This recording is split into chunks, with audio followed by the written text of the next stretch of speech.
Good evening. My name's Kath and I've got Parkinson's. There was a couple of things I wanted to talk to you about today. I haven't been on for a couple of days because my tablets haven't been working brilliantly, and there's one big factor in that, and that's because of me eating. Um, if I eat, everything seems to interfere, so I'll put my glasses on and I'll read my notes.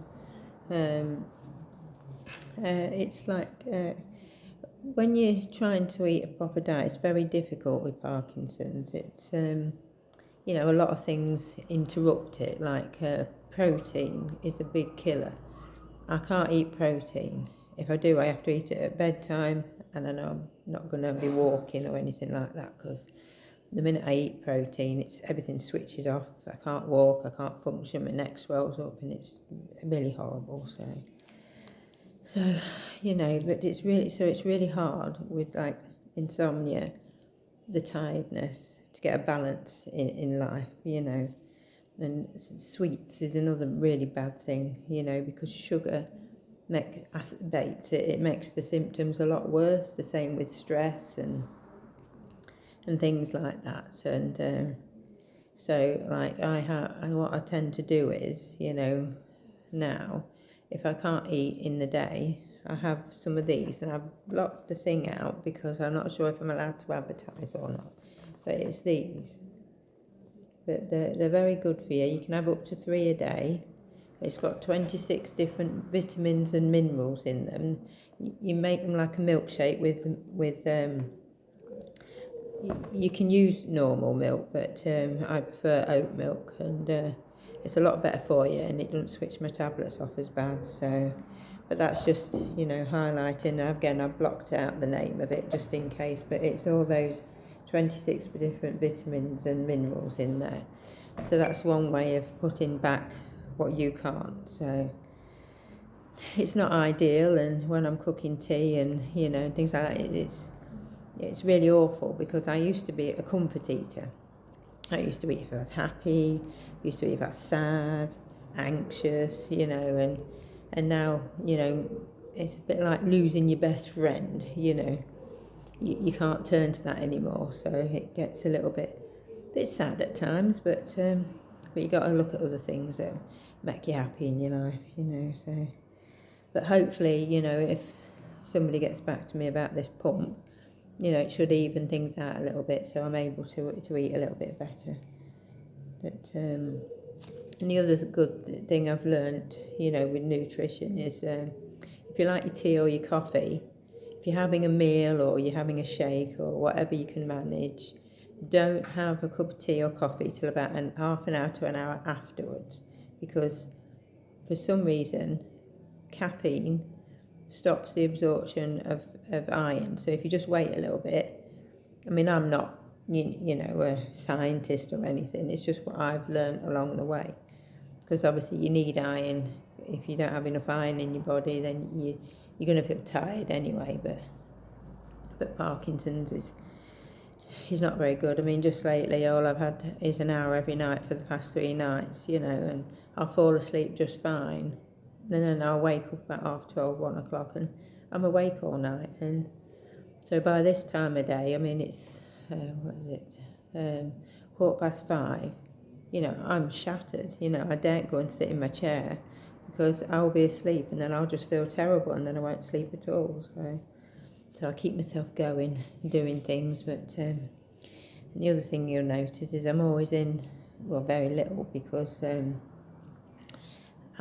it's young onset Parkinson's. I mean, I might be 50, but it's still pretty young to have it. And I obviously got diagnosed when I was 44, or around that. Well, finally, I started getting symptoms. I was diagnosed about 3 years ago, so I found out for sure after being diagnosed over the phone by some bloke saying I'd got fibromyalgia, which was totally silly because he'd never met me before, so how would he know? He'd not even seen me walk or talk or do anything. So it took a while, but I got a diagnosis in the end.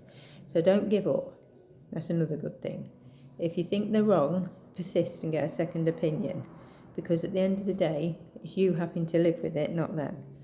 So, it's important to get the right diagnosis. you know, and I overheat. The thing I was going to say, I get very confused as well. That's why I write notes, but it's difficult to read when you've got Parkinson's because it's scribble.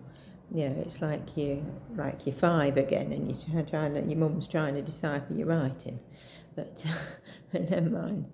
But yeah, you overheat, and the thing is, with me having young onset Parkinson's, I'm going through the menopause because before I got diagnosed, obviously I had to have some operations to have things removed because I had cysts and other things growing, and you know they had you know, so I had that.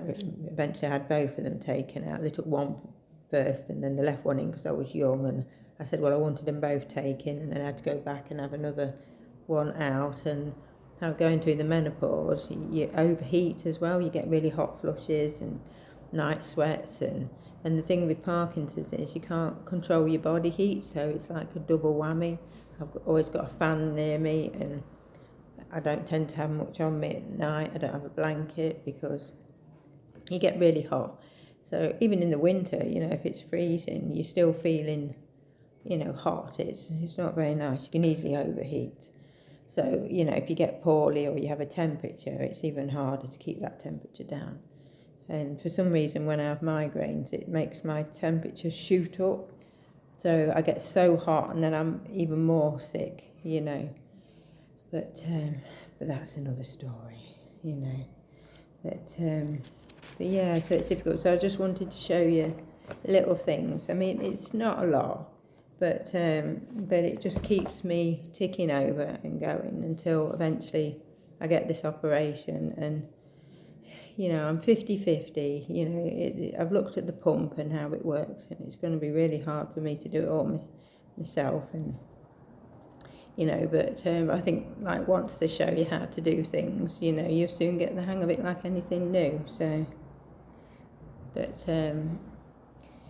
yeah, that's been a bit tired lately. Obviously, not getting a lot of sleep, and then you overthink things, and you know you go do jobs to keep yourself going and things like that. I mean, couldn't get out in the garden as much either because the weather's a bit strange here. 1 minute it's cold and wet, and like this weekend's going to be like 30 odd degrees. So, you know, it's hard to, you know, get used to it. But hopefully I can get back in the garden a little bit because it does look nice out there when it's sun shining.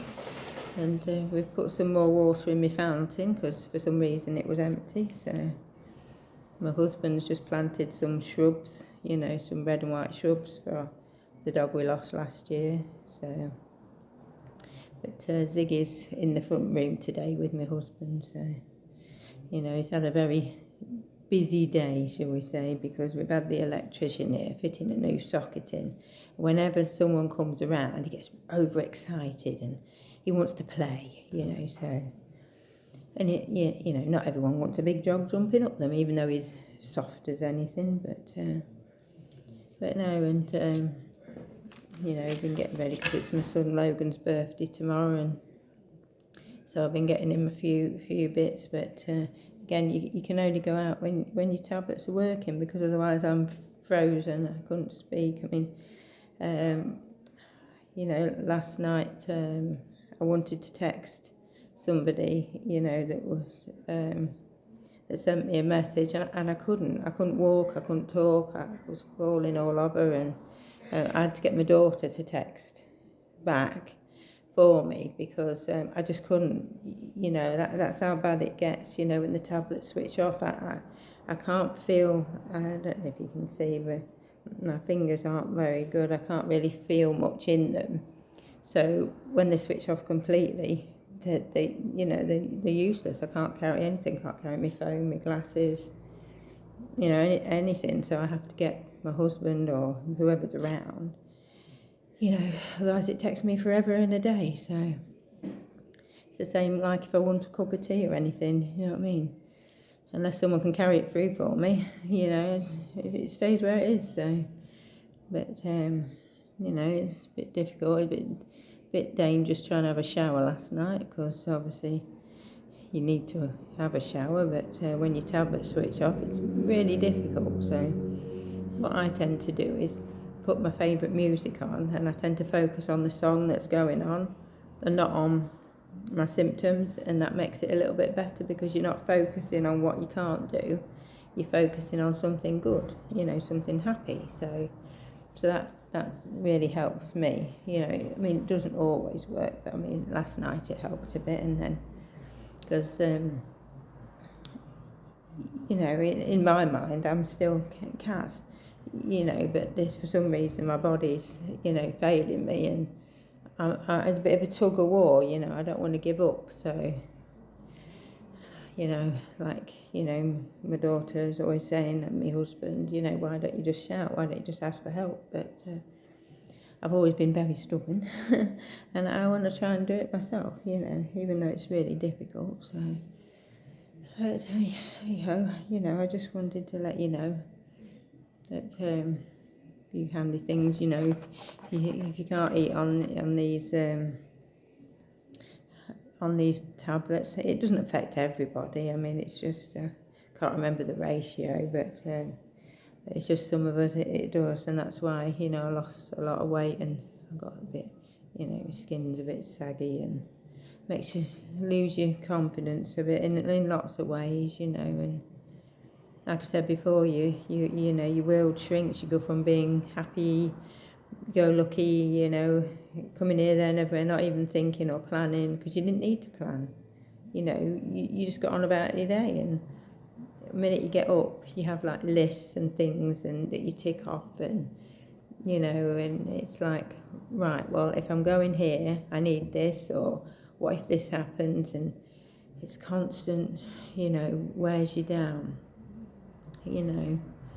so it's like when my tablets do kick in. My daughter was here yesterday, and she noticed the difference, because my eldest daughter works, so she's not here, all of the time, because she's got my grandchildren. But she was here, and I couldn't walk, and I could hardly move, and I had to have my perching stool, and I not long took a tablet, and I know exactly when they're going to kick in. It sounds strange, but I'll start yawning, I feel very sleepy, and all of a sudden they switch on, and I can get up and go. And it's just like someone switching the light switch on, in my brain, and all of a sudden I'm okay for like,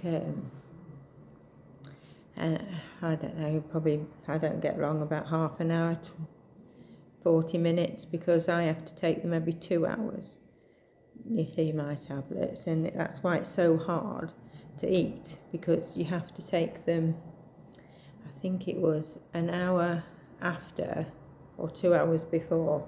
I can't remember which way around, but either way, it don't work for me, because I have to take my pills every 2 hours, because it's trying to keep me on an even keel until I have this pump.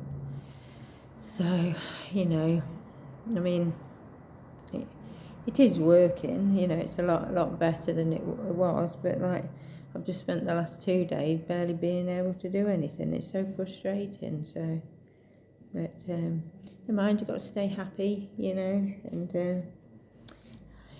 the funny thing that reminded me, because my daughter's, my stepson's 29 tomorrow, and my daughter's 29 next Friday, and when she was younger, she had night terrors for some reason. She'd wake up screaming, and we didn't know why, and I just used to go up and give her a cuddle and, settle her down, get back to sleep. And this one particular night, next door's cat had got in, and she was screaming her head off. I said, "What's the matter, love? There's 2 eyes looking at me, Mum," she said. I said, "Don't be silly."